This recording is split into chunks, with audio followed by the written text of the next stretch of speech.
Good morning, everybody. Welcome to this IGNITE Stage presentation on the biorights. And you may be wondering, why am I standing here with this flower? Well, this flower, this plant is money. It could be money. It could be a means of payment. It could be a safe.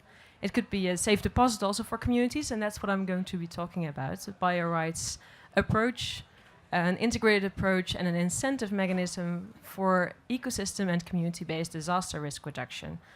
My name is Anna Mulder. I work with CARE Netherlands, and as CARE, we are part of an alliance, Partners for Resilience, investing and combining disaster risk reduction with climate change adaptation and ecosystem management. And together with one of our partners, Wetlands International, and with support of the Humanitarian Innovation Fund, we've been able to pilot this approach, this financial incentive mechanism called biorights, in Guatemala as a DRR measure. Well, the biorights methodology, I will put my plant on the side. So I have my hands free. So what is biorights? Let me introduce this concept to you in a few slides, and especially with pictures from the experiences. Biorights is a financial incentive mechanism to break through the poverty trap. It provides incentives to communities to be investing in their ecosystem, the very essential ecosystems that they're often relying on for their livelihoods, and also for mitigating characteristics of soil that's containing water, forests and trees that are containing the soil, so preventing landslides or drought and further degradation. Then the biorights mechanism itself actually consists of loans, so funding for communities provided by an external organization, in this case CARE and Wetlands International, and that community groups can have access to invest in what they have prioritized as their most urgent needs to face and to face the risks that they are having in their communities and to strengthen their resilience. But it's not just a gift or a grant, it's actually a loan, and it comes with contractual agreements for communities, and there are strict conditions in the contracts for communities to be paying back the loan through investing in their environment, planting trees, reforesting, so that's where the plants and the trees are actually converted or have a value in money. So this approach has been piloted in a development and ecosystem and livelihoods context in Indonesia and in Mali by Wetlands International. And there it has also demonstrated the potential to actually mitigate and prevent the disaster risks. So this is now in a new context in Guatemala, where we are piloting this approach currently. So to get out of this poverty trap of degrading the environment, deforestation, often because of a need and having no options, that's why trees are being cut. And in the particular area in Guatemala, we work with community, with several communities that are also part of a larger program, which is called Partners for Resilience. So it's not just this one-off financial incentive mechanism, but there's a larger program behind. This model will come back a few times during my presentation, so I won't go into it too much at this moment. I will tell you the story of Guatemala and what's happening and the risks and measures people are facing in their and are taking in their communities. So, Sololá department, Guatemala. Very mountainous area, very steep hills. The area we're working in is very isolated. There are a few access roads that are actually several times a year blocked because of landslides. The communities we're working in are in the middle part of the watershed. And that's an essential part for water and food provision for those communities, but also for communities downstream. But as you can see on the picture, landslides are very, very, very frequent. Actually, when I was there just a few months ago, on one hillside there were already 5 smaller landslides that had run down the crops, and there are many houses in very risk-prone areas just below in the villages next to their fields. So this is a larger one from close by. And here you can see that homes are often just below steep slopes. And one of the people living here had actually told that his house, the house of parents, the houses of his in-laws had been covered so many times, so had to seek for refuge every time. But the uphill crops are cash crops, all trees were cut, so every single time the hill would come down again. So what does biorights do? It's this incentive mechanism working with communities, doing risk assessments, prioritizing themselves, what's happening, what needs to be funded. But the funding, here in the risk maps, the training of the local disaster committees who will be responsible for the implementation of the actions, awareness and education activities. There's a lot of accompaniment for people to understand what the risks are and what the relation is between their risks and the cutting of trees. And then in a community assembly, the decision is made, okay, we are going to invest as a community in, well, in this case, they prioritize the refuge and they prioritize the improvement of the roads. But it doesn't come easily. A contract has to be signed. And this is a photo of a contract in Indonesia, because at this very moment, the contracts are signed in Guatemala. And in those contracts, there are conditions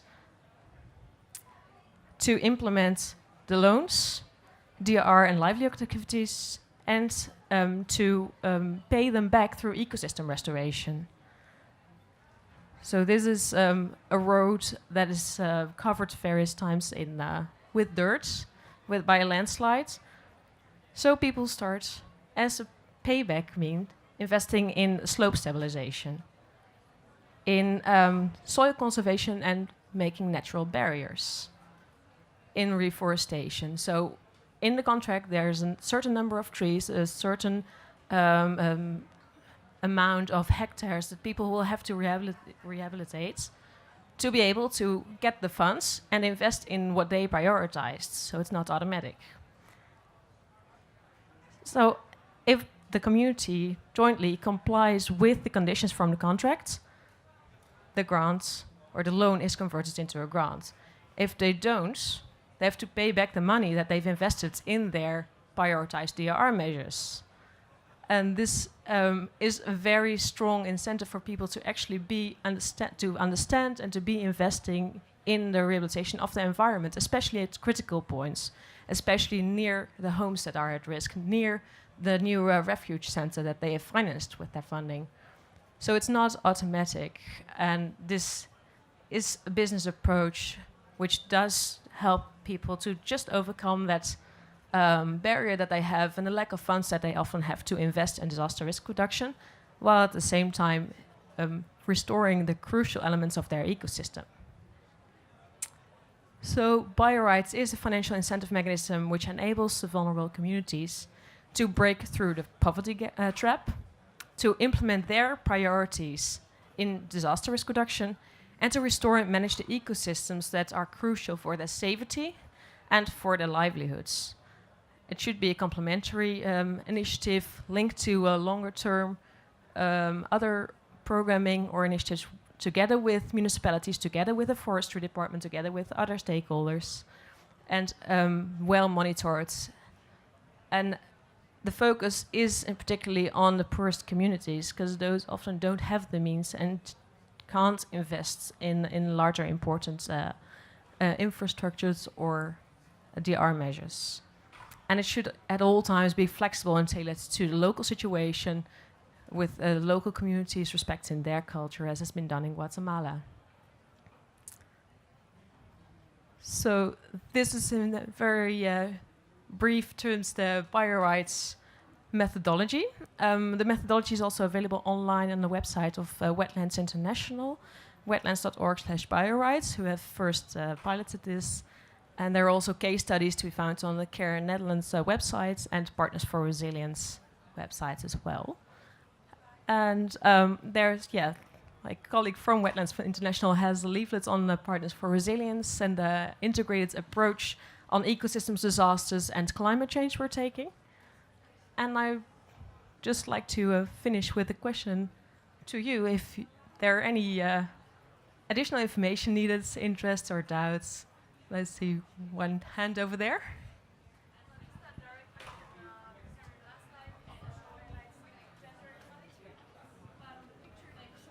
Guatemala, the community assembly picture was there were only men.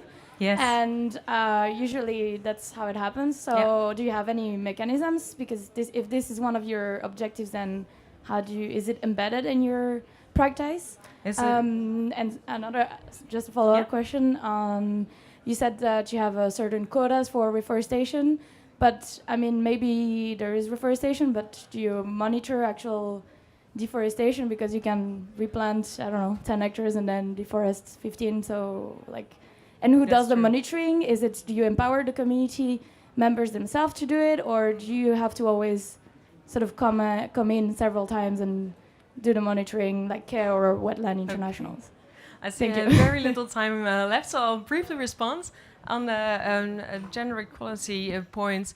An example from Mali, where it's also been done, is that especially women groups are being engaged and are managing small revolving funds.